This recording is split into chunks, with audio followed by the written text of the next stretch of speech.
So today I want to talk about something quite elementary. I think probably it's well known for some experts, but I feel it would be better just to point it out. So let me start. So the title is sense theory for locally analytic representation.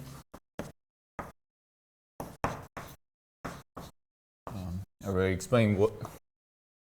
So let me try to first explain what is sense theory or classical sense theory, and then I will explain what locally analytic representation means for this talk, and now I will try to explain what this really means. So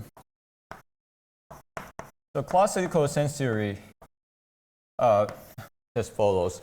So throughout this talk, we fix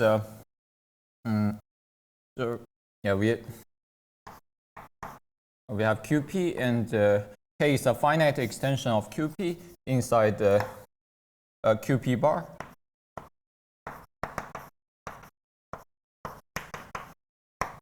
We fix an embedding. And we denote by GK the absolute log group of K.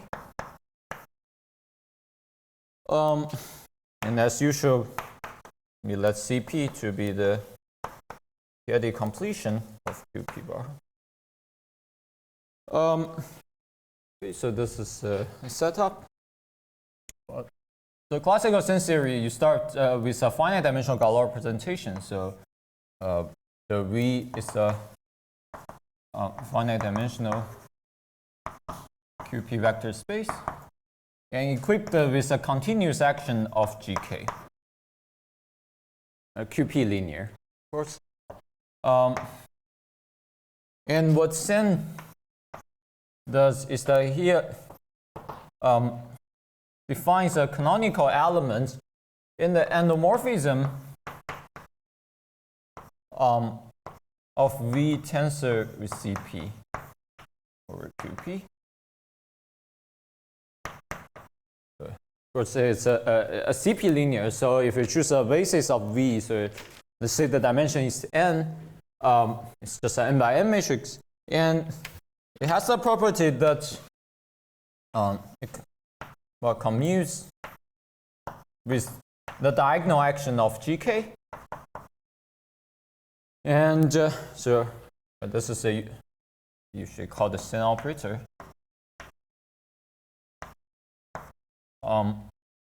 And usually the eigenvalues of the Sen operator are up to a sign, possibly up to a sign, is called the Hodge-Tate Sen ways of V. Sometimes people call generalized Hodge-Tate ways. It's a generalization of Hodge-Tate ways in the special case that so you look at this tensor product, the V tensor with CP, because we have an endomorphism. So by linear algebra, we know that there's a generalized eigenspace decomposition. Okay. Let me call this W.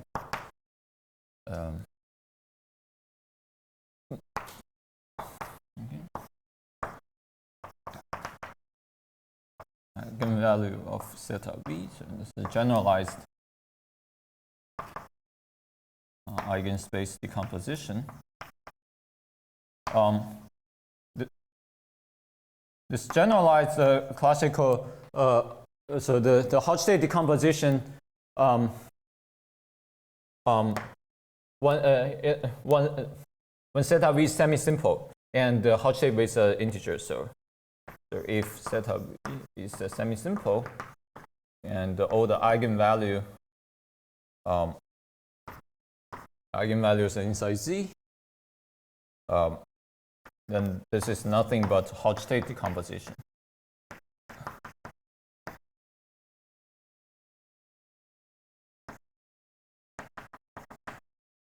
So sin did in the last century, probably 60s or 70s. I want to talk about a little bit for the construction. So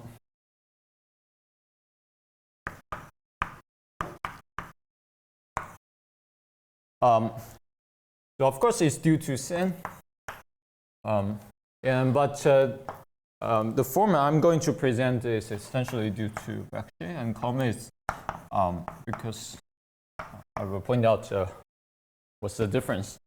So the idea is, I guess it's from the starting of the PID-Hodge theory is you have this tower, you have QP bar, you have K, you have some intermediate field extension, which is just K infinity, is K, you're drawing all piece power roots of unity. This is the Galois extension of K, this Galois group I denote by gamma K, and this part, the Galois group, I denote by HK, normal subgroup. And this gamma K,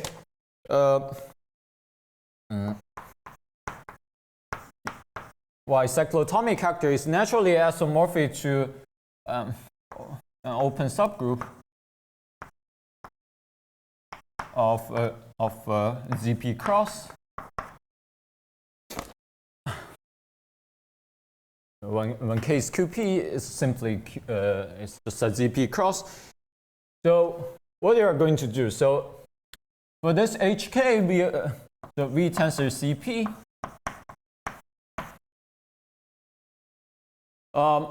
For this HK, we simply take invariance, and there are a lot of invariants by almost eta descent. And now, because I take HK invariance, the action of GK factors through this gamma K. So this is an open subgroup of ZK cross. You can really regard as some kind of p-adic Lie group.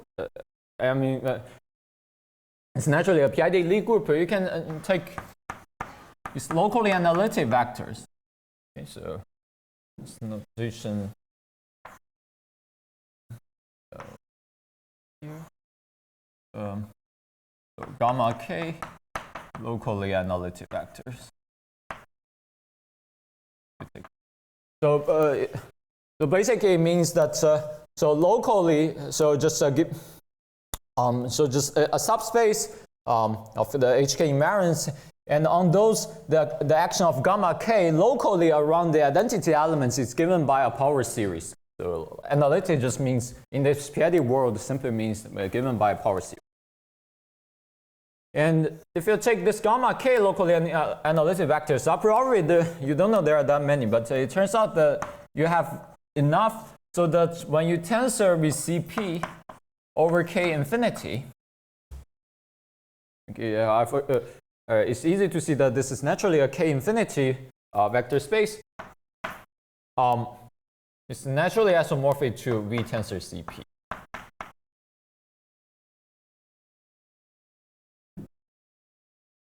Okay, so this is so what's originally proved is that instead of locally analytic vectors, but to prove some gamma K finite vectors, and actually comments they pointed out that in this case it's equivalent with locally analytic vectors. So we will use this point of view because in my point I think it's the correct notion if you want to generalize this picture. So now you look at this subspace. Well, because the action of gamma K is locally analytic, one nice thing is that now you can look at the action of the Lie algebra. And because it's an open subgroup of ZP cross the Lie algebra, well, first the thing is that the action of gamma K, the Lie algebra of gamma K, because gamma K acts on K infinity, the action is smooth. So because each element is fixed by an open subgroup of gamma K. So in particular, this action is K infinity linear. And as I mentioned, so it's an open subgroup ZP cross, so it's naturally isomorphic to the algebra of GP cos, which y logarithm is naturally identified with QP. So in particular, I can look at the action of 1 here, which is a k-infinity linear action. So in particular, you can extend the action of this element 1 in a CP linear way and get a CP linear endomorphism here. So extend this action CP linear, and we get just the Sen operator zeta v. So essentially, you first define Sen operator on this subspace, and then you just extend it to CP linear. Okay, so this is a classical picture. Now, I would like to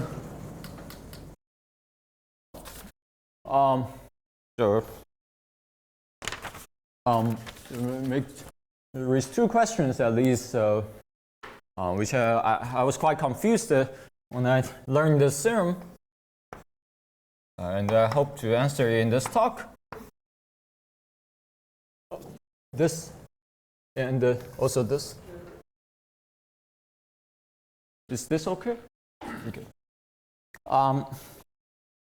Well, first thing is that well, here V is a finite dimensional vector space. Well, I guess well, one main reason for studying this is that this État homology, I mean, it gives you naturally some finite dimensional Galois representation. So it's okay if you're just interested in finite dimensional representation. But nowadays, there are a lot of infinite dimensional examples. So you might ask, can we allow more general V in this theorem? I mean, improve the existence of Sen operator. So I would say that it will be clear that you cannot just take an arbitrary infinite dimensional representation. I mean, this procedure won't work. So you need to make some assumption on V. So the point here is we sort of need to find the correct assumption on V. And the second one is that, well, if you just look at this theorem, well, look at this construction, you start with some finite dimensional representation, which I assume to be continuous. Oh, I didn't write continuous, but GK, the action on V is continuous. But then you claim you have enough locally analytic vectors. So where do the locally analytic vectors come from?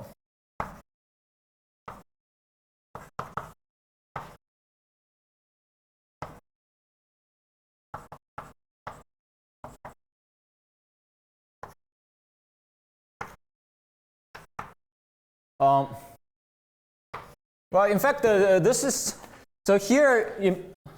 Implicitly, we actually use something. Here, actually, is a very hard. It's a very old result of Cardin saying that. If you have finite dimensional representation, then the action is locally analytic.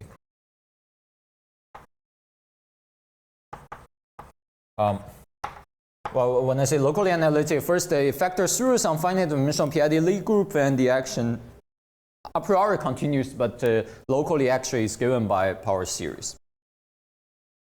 So it suggests that well, in some sense, the locally analytic vectors, they are coming from that. You start with some representation, Galois representation, which is locally analytic. So it would be better if you just to work with locally analytic Galois representation. Representation of the Galois group. So let me make this definition. Well, of course, the GK is not a finite dimensional PID Lie group, so I cannot simply say it's locally given by some power series. It's not too hard to make a reasonable definition here. So G, let's say we have a topological group. So in practice, I will simply just take it to be our Galois group, but at least in the definition, there's no need to restrict it to profinite group. But I guess you can also take a locally profinite group, and let's say W is a QP Banach space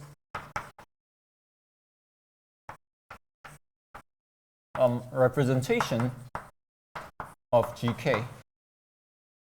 Okay, so W is a QP Banach space equipped with a continuous action of GK. And we say W is the locally analytic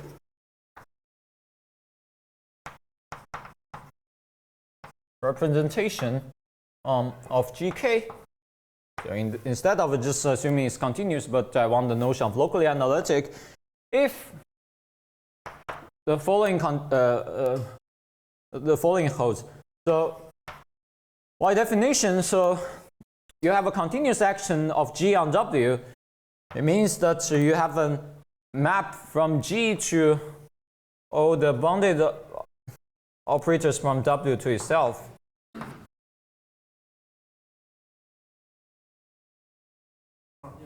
Oh, yes, sorry. Thank you.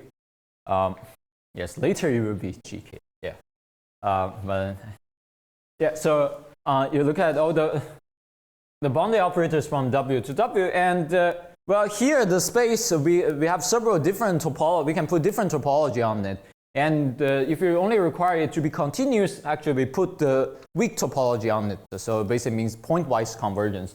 But here I would like to require it to be. I want to use the strong topology, or usually some people call norm topology. I mean, just so you view as a Banach space, and the norm is simply given by. So you have an element here, The norm is just given by sup of fx, where x is inside the unit ball. The W, which I denote by W0. So you view this as a Banach space, and you can prove this is a Banach space with respect to this norm. But there's an equivalent definition without just involving norm.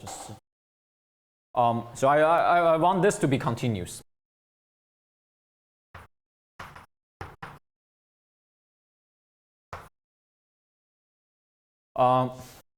Okay, this is a definition, but if you really don't like this kind of functional analysis, so that here is actually an equivalent one. Equivalent. So the point is that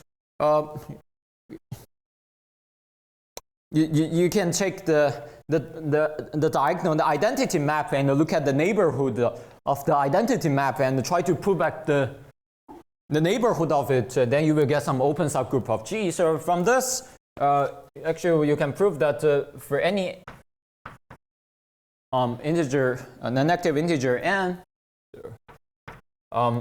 you can find an open subgroup Gn inside G.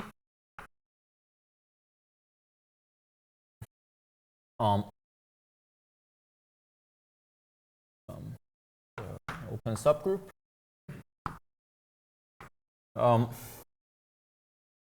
In such that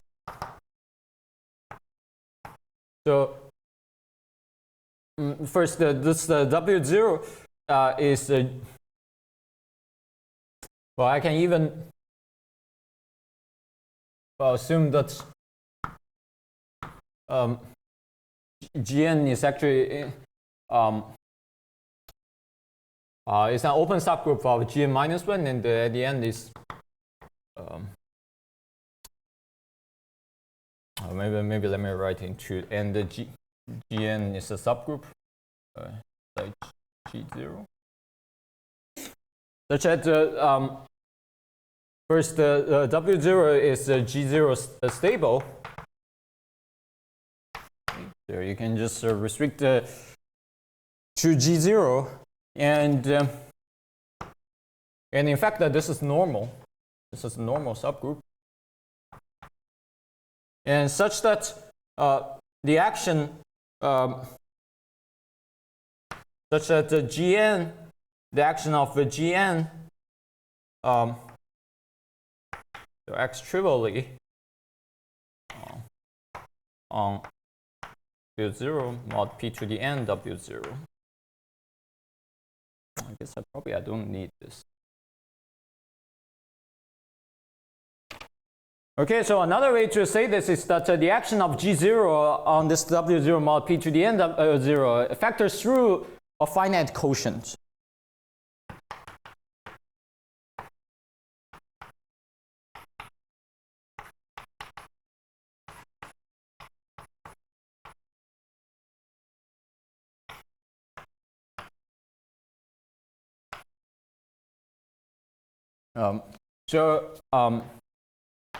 This in reality is much easier to check, to work with. So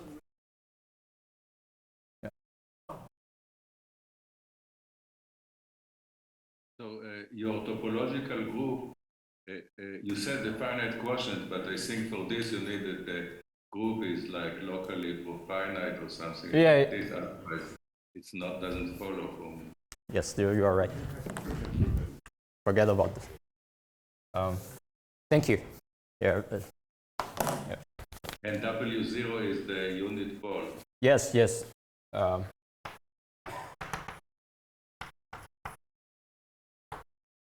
Okay.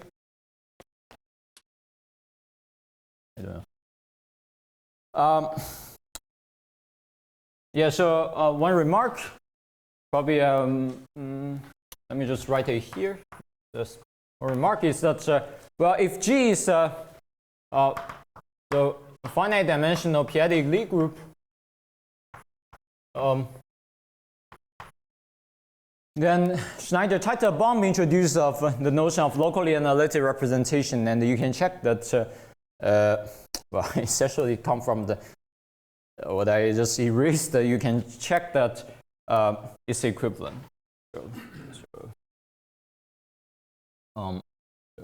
Agrees, disagrees with the definition of Schneider-Teitel-Baum.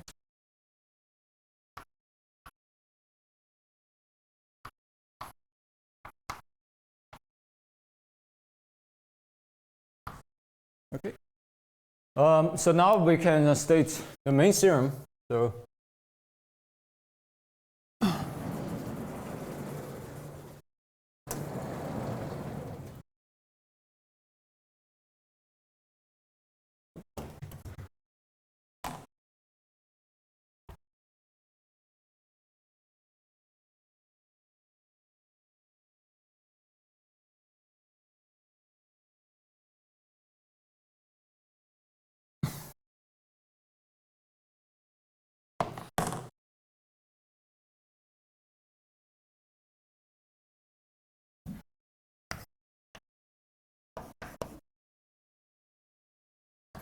okay, so main theorem is so K is as it's beginning a finite extension of QP, and so we have an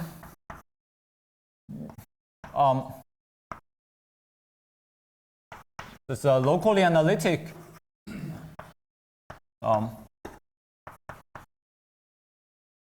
representation of GK. In this sense, of course, actually, you can, here I assume the Sabana space, but you can also generalize to some LB space, but I don't want to work in that general setting. So let me just restrict myself. Here is just a Sabana space, so in that sense, so it's a locally analytic representation in that sense. And so what we have is that, so we would like to repeat this construction. So what I forgot to tell you is that actually here is k infinity, but what's actually proved is that you can replace this by a finite extension of k infinity. So let me introduce some notation. So qp infinity, k infinity, recall that it's just a k adjoint OP's power roots of unity. And you can consider kn, which is just k adjoint OP's power p to the n roots. And let me call this part gamma n. Okay, and let me remind you this is hk. So in particular, gamma n is still an open subgroup of ZP cross. Okay, and so for n sufficiently large, you also have that equality. So you take the tensor product, you take hk invariance, but now instead of taking gamma k locally analytic, I fix the radius. So I take gamma n analytic vectors. This is gamma n analytic vectors.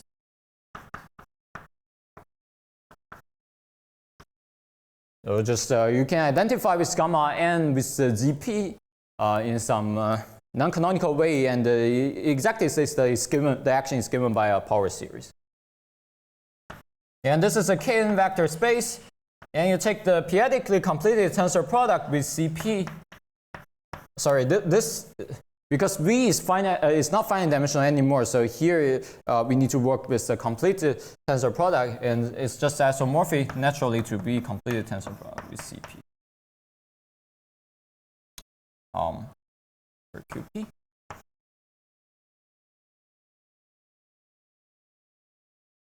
And so this is first thing, and so as a corollary, you can just repeat the construction I just wrote. So here you have the action of the Lie algebra. Again, this is just isomorphic to QP, bicyclotomic character, and you can look at the action of 1. And so again, you can extend this action CP, and this action is Kn linear. You can extend it to CP linear, and the action of Lie algebra is continuous. So you can extend to the completed tensor product. So the upshot is that you can really define an operator in this case.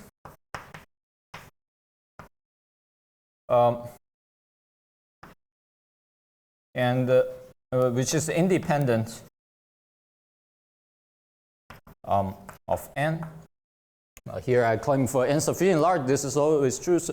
So you can, I mean, there's some very simple argument to show that this action doesn't depend on the choice of n when you try to define it. So this means we can define an operator just for this kind of locally analytic representation. Yes, so if you take the direct limit over n, you essentially get back this form, except that then the tensor product you need to be a little bit careful. So I don't want to state in that form, so just in this form. Okay, let me make some several remarks and take questions.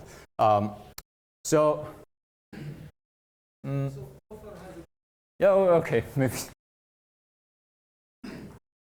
You said that Sam considered the case of showed something stronger involving finite extension, but you said that he didn't consider locally analytic vectors. So what was his formulation of this?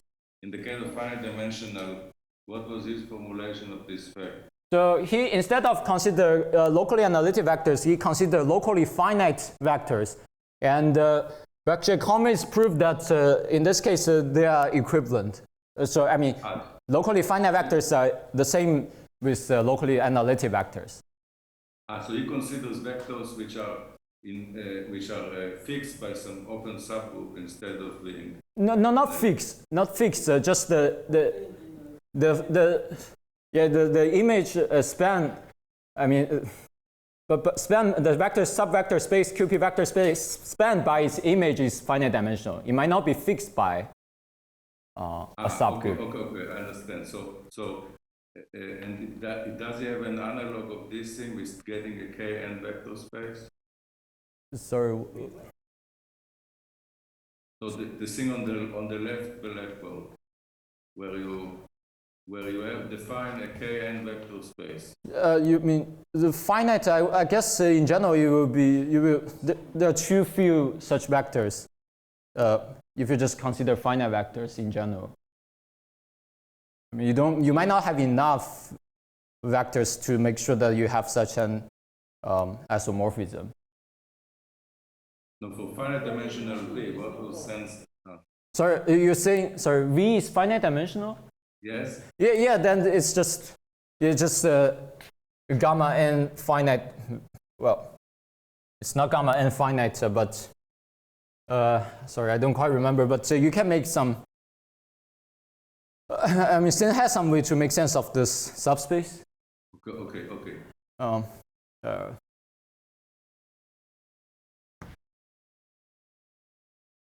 Let me. Sorry, I have several remarks. So one remark is that I mean this theorem is also obtained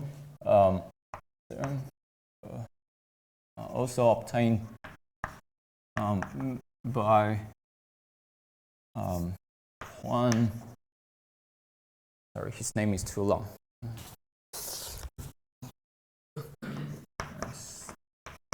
Let's type in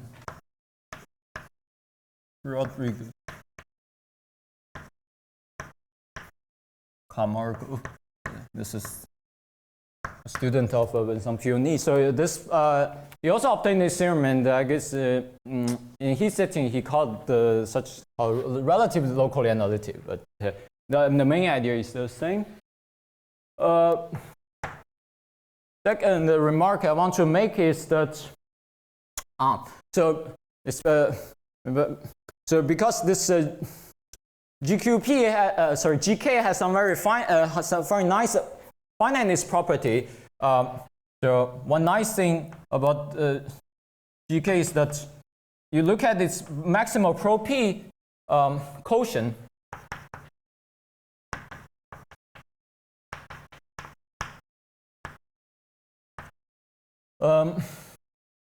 And this is topologically finitely generated. Topologically finitely generated. So this is essentially a corollary of class field theory. The one nice thing about this is that in order to check this being locally analytic, so what you can check, so V locally analytic is equivalent with you can find some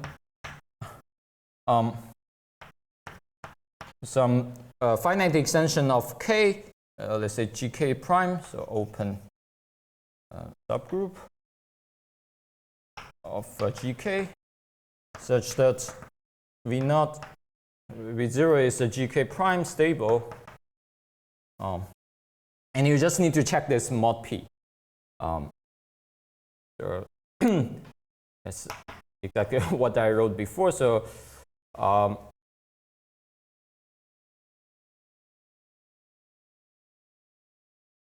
I right?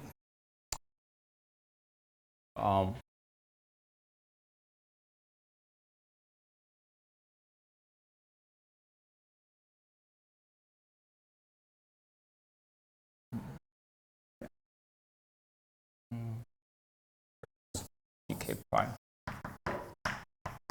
endomorphism, but V0 mod P V0 is finite.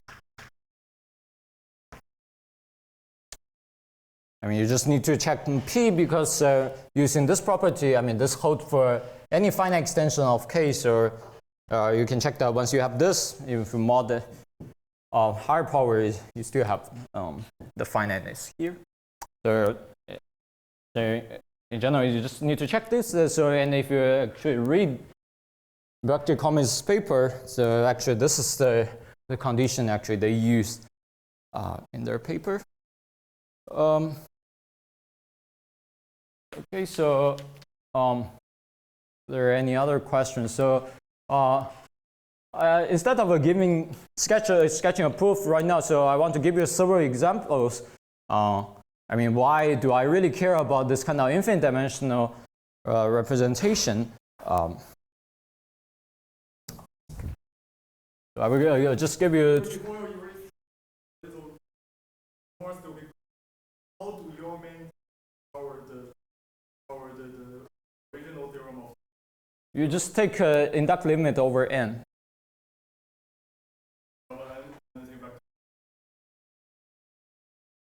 Sorry, when you take take direct limit over n, then you just get all the gamma locally analytic vectors, and the tensor product is over k infinity. I mean, if V is finite dimensional, there is no need to take complete tensor product, and you just exactly recover this isomorphism. Okay, now I'm going to erase this.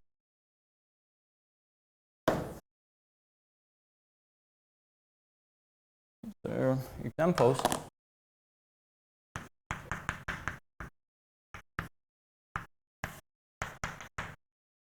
First example, which learned in the paper of vector economics, is to actually using this. You can give a direct proof of a classical theorem of sin. So what do I mean by this? So the setup is as follows. So instead of a QP, let me just take K to be QP and take a L-trig extension, L-trig Galois. L-trig Galois. And such that the Galois group is a finite dimensional p-adic Lie group.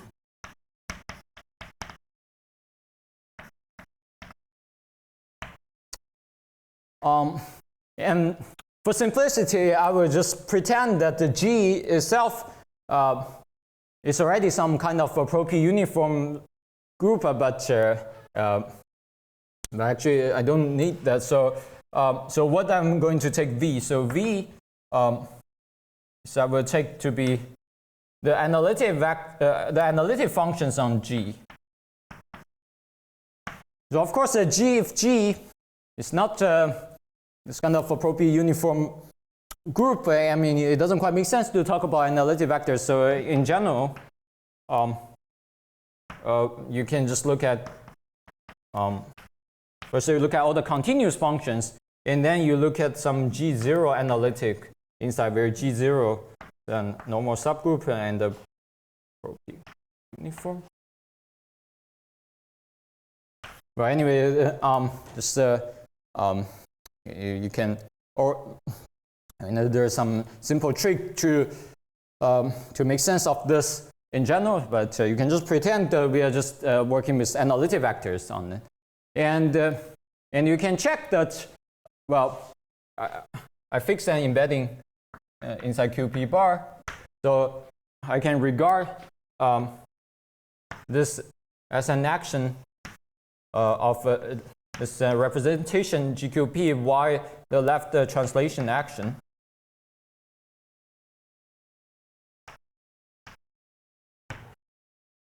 And you can check that this action is locally locally analytic. Well, and this is almost, in some sense, by definition, if you look at the, I mean, in the sense of shine the title bomb, but we will also come back to this later.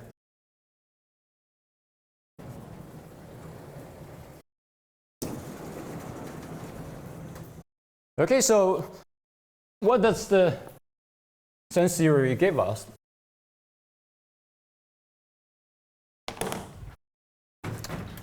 Well,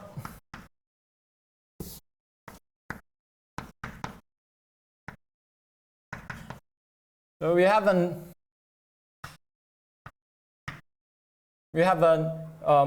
Sen operator inside the endomorphism of all the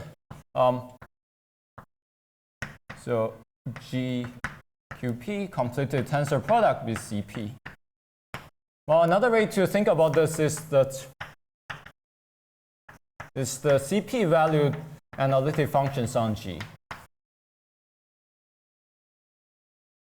And moreover, it follows from the constructor that the action of cell operator essentially comes from the action of Lie algebra. So there are two things. So first, this is a derivation. Well, because there's a algebra structure on the space of analytic functions on G. I mean, you have two analytic functions. You can take their product, pointwise product. And I claim essentially because this is comes from the action of the algebra, so it's a derivation. And secondly is that probably I forgot to mention, but let me just say this is functorial in V. Which simply means in this case that it commutes with all the endomorphism of analytic functions on G. Okay, so what are them? Well, at least we know that we also have a right translation action.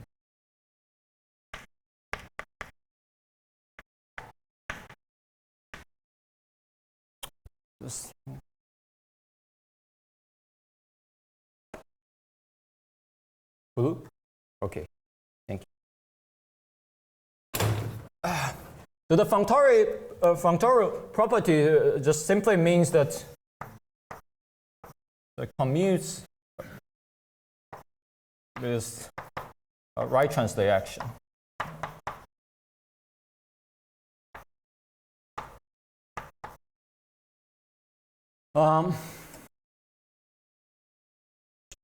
Well, so you have a derivation and it commutes with right translation action. So we learn, basically that's the definition of Lie algebra.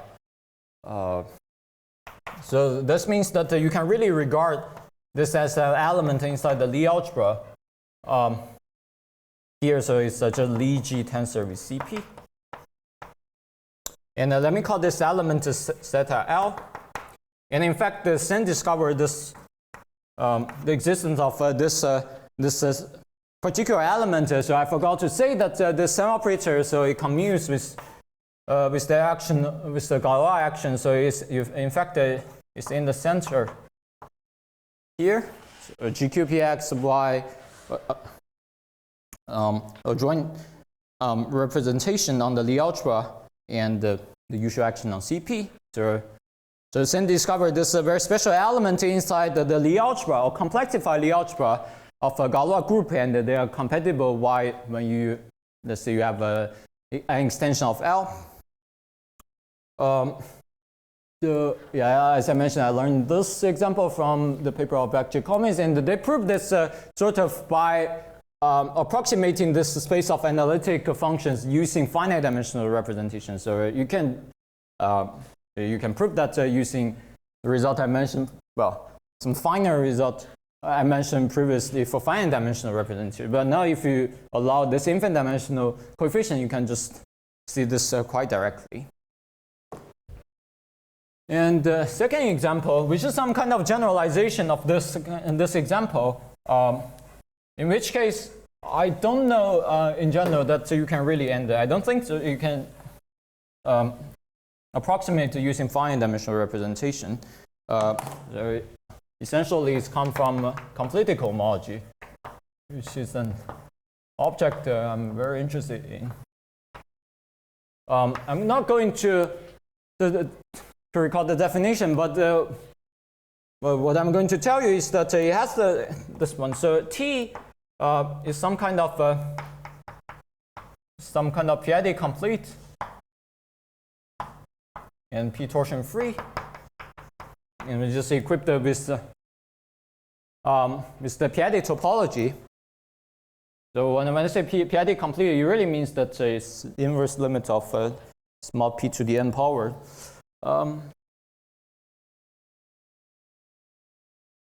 And it has the action of not only GQP, but a continuous action of some G, where G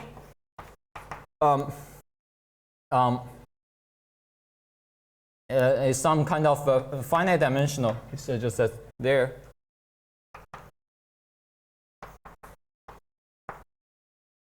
And again, I will pretend that just in this talk is already some pro-p uniform, so that I can already talk about the analytic vectors on there.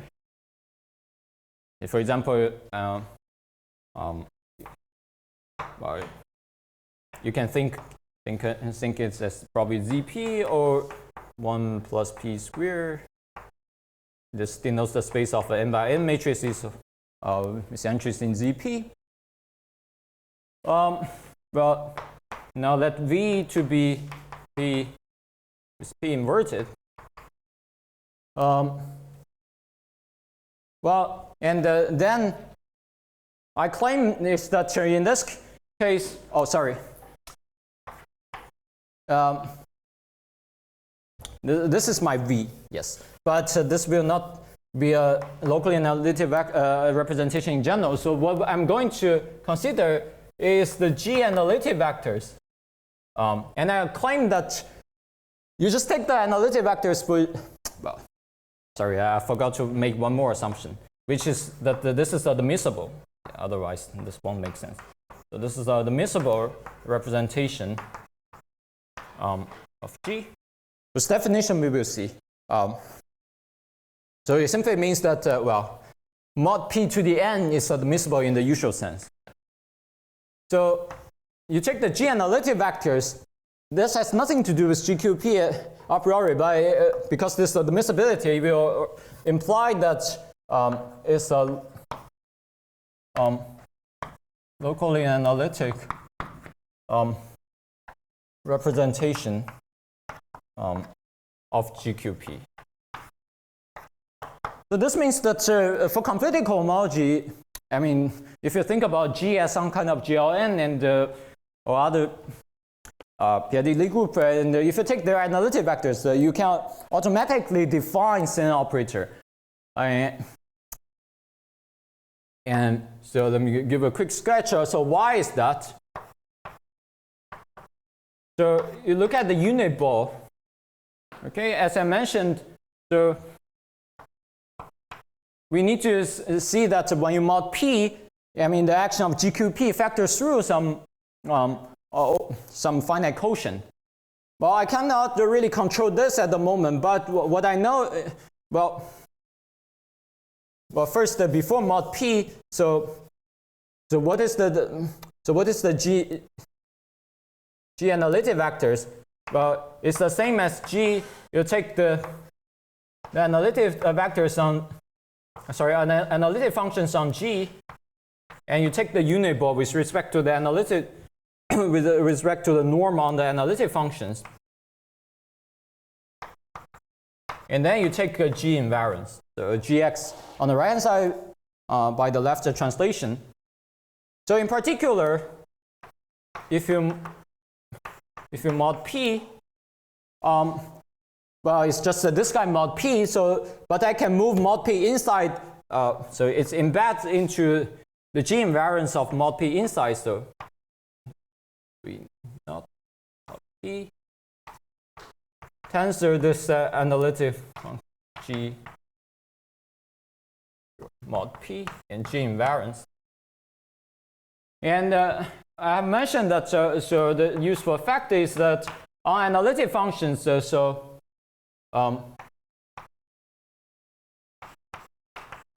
when you mod P is fixed by some open subgroup.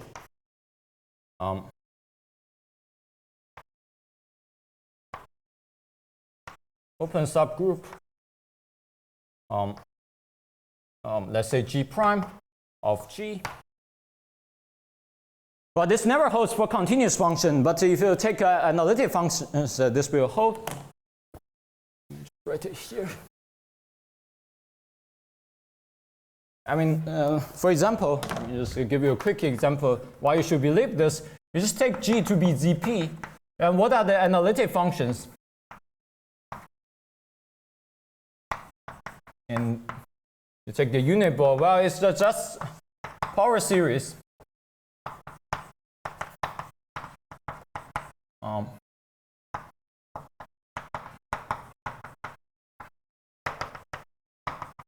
in AI converge to 0. So it's clear that ft plus p mod ft, all the coefficients are divisible by p, so it's inside p. I don't know if it's zp. Okay. So in particular, this means that if you mod p, it's fixed by pzp. Okay. So once you have this, then instead of looking at G invariance, I can just look at G prime invariance. So what I get is that so this V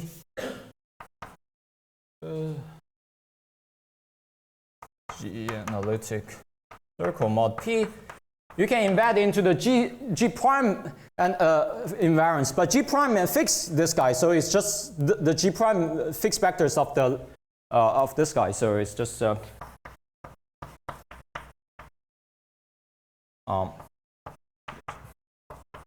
tensor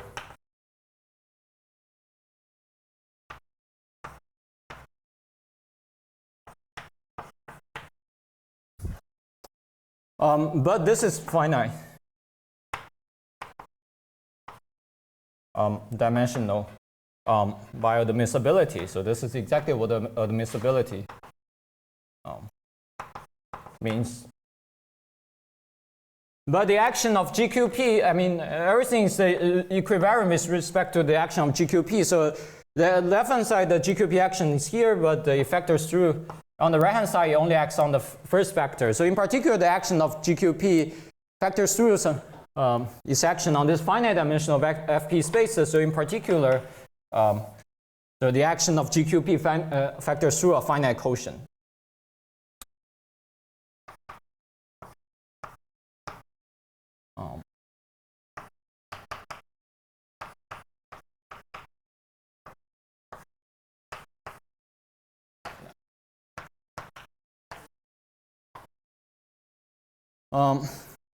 Okay, so this is one particular example that I have in mind, and I have about 5 minutes, so I will just give a very sketch of proof. I think the main idea is not that different from previous work, but I just want to maybe highlight how to use the definition. I mean, how to use that V is a locally analytic representation.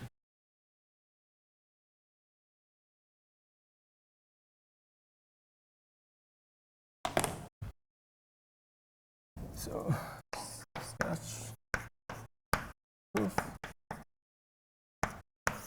Well, first observation is that we can replace K by a finite extension, or even finite Galois extension. I mean, just by Galois descent.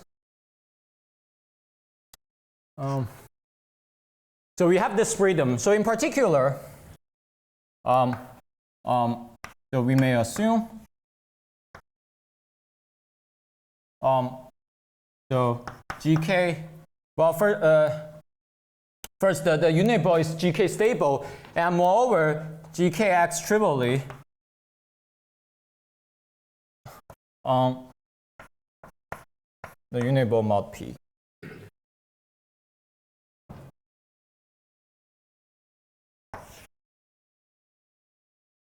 Okay, so I don't have enough time, so let me just explain the rough idea. Rough idea is what I call lift analytic, well, mod P analytic vectors.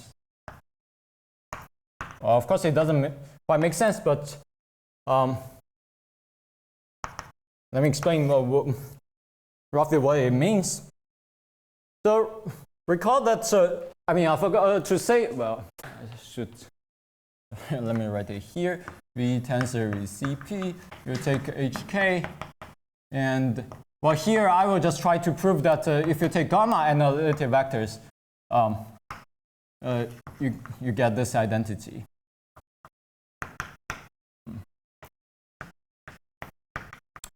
So the essential point is, the difficulty is try to prove that you have enough analytic vectors. So you need to produce a lot of analytic vectors. And how to produce that? We will first produce them mod P and then try to show that you can lift them. So of course, to make sense of this, I need to pass to the integral level. So let me first consider V0, like the completed tensor product of OCP, this is over ZP, and you take HK invariance, and by almost theta descent,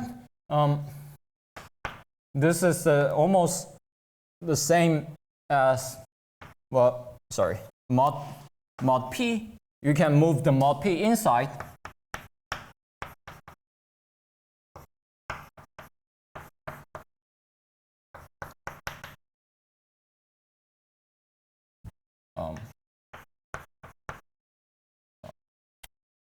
You can also replace this by OK infinity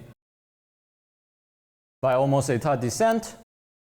Well, the point here is that by our assumption, the action of GK is trivial. So as a GK representation, all the action is here. So now we want to take the we want to take its analytic vectors. Well, it doesn't quite make sense, but whatever it should mean, the fixed vector should be analytic vectors. So what roughly we will prove is that there is approximately, it's actually not equality, is just V0 mod P tensor with OK mod P. And well, once you have this kind of mod P statement, you can show, for example, if you tensor with OCP, you can recover the right hand side, so you can prove some mod P, analog first, and the rest is to lift these analytic vectors to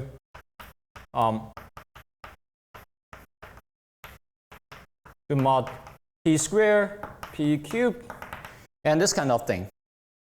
Okay, so this is a rough idea. And so to do this, there are two things you need to do. First is you need to make sense of this kind of, you need to make sense of this kind of mod P to the n analytic vectors. Well, actually this, and this kind of construction already appeared, for example, let me remark that this is closely related, if you're familiar with the subject, the period ring B sen n, or if you take direct limit, then there's no n introduced by comets. And I think its geometric analog is closely related, Abbas's talk, what he calls CR, this kind of thing. I don't have time to really talk about this definition, but let me just say it's something related to that. And second is to show that the obstruction for lifting, the obstruction is 0. But actually you can't really prove it's 0, but you can really prove that it's queued by some, so what you can actually prove is queued by some bounded, for some uniform C, that the obstruction is queued by some power of P. So in reality, you are not working with mod P, but mod with some power of P. And you will, in this assumption, you will also change P by some power of P, which is, for example, P2C plus 1. And the obstruction is queued by P2C, so you know that up to mod P2C, you can lift it, because the obstruction is this. So then you can lift to a characteristic 0 and prove this one. I guess I'm already out of time, so let me just stop here. Thank you.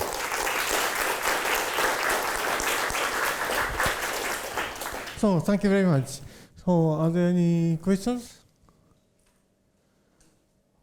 Yeah.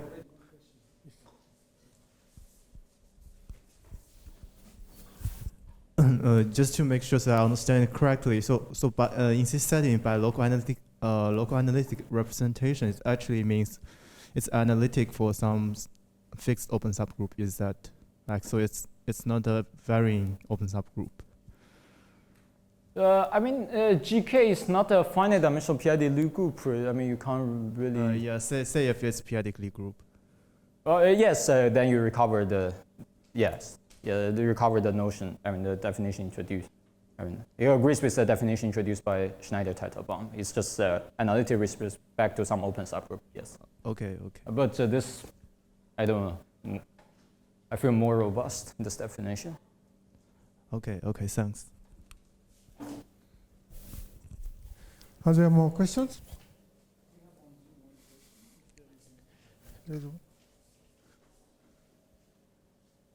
No? Then.